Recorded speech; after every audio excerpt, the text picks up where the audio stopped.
waxaan kaloo idiin sheegayaa horta bahli waxba uga baxdeenoo waxaa ka daba rarteen habariyo isaa ka daba rarteen ogtahay annagu horta kuma jirno haddaan cidagala nahay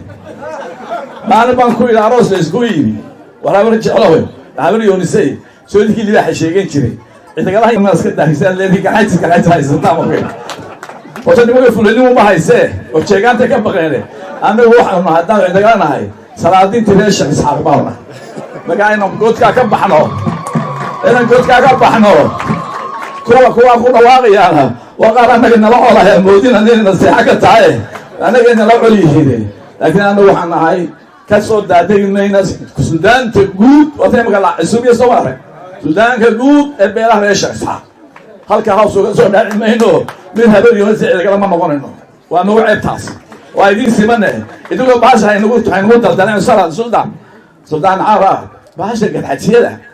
dhawaan bay soo baxay waddanay soo baxay markay habariyo isu footay siyaale man aanu ciidagala heeno garanayeen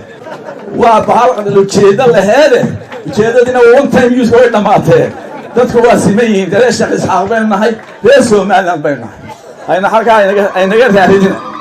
hoos yaa looga dhacay waxa loo yaqaan sanaag iyo soo dhulka la isku haysto maanuqu ka meedo hadal salaadii ba halka fadhiga garowo maamulka samaysatay oran kari maysa war meesha oo wada leenahay ee waxa u jeeda oran maysa dhulkii baa la sheeganayaa oo niman halkan bajida ay sheeganayaan halka ma iska fadhiyo kuna idigan jini shiraha isawir ana ku kaliyeystay moogta yurtaas uma yur ila qabtay